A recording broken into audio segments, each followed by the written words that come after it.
So much to talk about. We're beginning the week. Will Hillary be indicted? We're on the road. We've got interviews, stuff going on from multiple cities throughout Florida. We're heading to North Carolina. Friend, this is going to be a great program. I am Randall Terry. You're watching Voice of Resistance.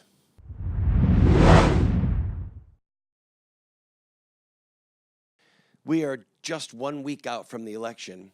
I'm broadcasting to you from St. Augustine, Florida. We will be heading tonight into North Carolina. We have a lot to talk about. In today's program, you're going to see some interviews, an interview that I did with our St. Augustine affiliate. You're going to see us interviewing other viewers of the program, people who have watched the bus. But before we go to all that, I want to talk about a couple quick things. First, Hillary might lose the election because of this new Comey release, FBI Director Comey saying there's so much here. Friend, here's why I think he did it. There's something so damning there that if he did not let the voters and Congress know ahead of time that there would have been such outrage, it could have been violence, literally could have been violence after the election, that we were lied to by him. And he has something there that is so bad that even if it doesn't come up before the election, he had to let people know, look, there's more here. That's my opinion.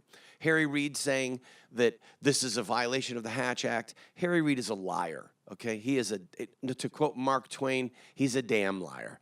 He is not a good man. He is an evil man, and he is to be devoutly ignored. I want to tell you something that I saw, and really it shocked me and it disturbed me regarding the national press. I was at Hillary's Daytona event. You're actually going to see me try and interview her. I knew she wasn't going to come over, but I was so close to her that she heard me say, Hillary, can I interview you? And she turned and looked, and then when she saw, she bolted in the building. There was almost no people there. Now, I want you to listen to me. She was in Daytona, in the heart of the African-American community, okay? They couldn't fill the venue. There was only a few hundred people there. They could not fill a small community center. We were driving up and down the streets, and there were black people standing everywhere. They knew Hillary was there, and they just didn't care. There were 0 Hillary signs. 0. Now, the reason that's critical is because the Democrat Party banks on a huge turnout among African-American voters, and right now they're frantic. They are panicked.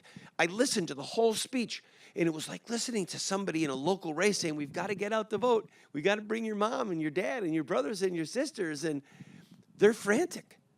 They are really worried that the African-American community is not going to come out. And so she used those people as a backdrop, as pawns, so that she could have footage that aired on national TV showing her in an African-American community with almost an entire African-American crowd. And I think that a lot of the African-Americans in Daytona knew it. They said, we're not even playing with you. We're not going to be pawns for you. They could not fill the event. Think about that. Donald Trump is getting 10, 15, 20,000 people at his events. She couldn't fill a small community center with a few hundred people. So I ask you for your prayers. I have been fighting the flu. One of our team members, Father Mark, who's an Anglican priest, he has now got the flu. Our cameraman, who's holding this camera, he's fighting the flu, trying not to get really sick. But we're continuing on. We're headed from here right now to 2 newspapers. And we're just going to keep going. And then tonight we go into North Carolina, where we will do everything in our power to say it is a sin to vote for Hillary. Literally thousands, tens of thousands of people have seen our coach, and thousands of them taking pictures and putting it on Facebook. We're seeing this thing all over the place now. So go to our website, be a part of this in any way that you can, and continue to pray for us. I hope you enjoy the show. God bless you.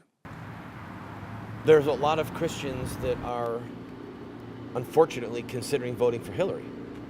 And our message is that if you are a Christian and you vote for her knowing that she is promoting abortion, then you're sinning with your vote.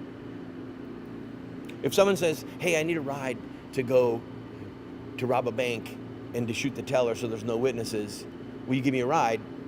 And you say yes, then you are an accessory to that sin. So she told us what she's going to do, and she says, will you give me a ride to the White House with your vote? then you share, if we vote for her, then we share in the guilt of her sins against babies. Are you going around trying to persuade people to vote for someone else, or Well, just not to vote for Hillary? I'm voting for Trump. Mm-hmm. And happily voting for Trump, because I think that he'll shake things up. I think that he'll actually do the things he's saying. Even if he does half of them, I'll be happy. But Hillary, the issue with Hillary is of Christians whoring their vote, literally. In other words, there's a passage in the Bible that I quote over. It says, the land was polluted with the blood, and they played the whore in their deeds. Hi, friend. We are in a little bit of a pickle. The generator failed. So we can still drive the RV, but we can't have any electricity on board. We can't get the water to run without a pump. So pray for me. Pray for this generator. I don't know why it's not working, but we're going to find somebody. The problem is it throws off our schedule. But we just left a newspaper. We're going to do more media interviews today. The word is getting out. I thank you for your prayers. I beg you for your prayers. And if you can help us financially, please. This gets about 5 miles to the gallon, but we don't have any hotel costs, and we're eating almost all of our meals in here. So it's a lot of bang for the buck. God bless you.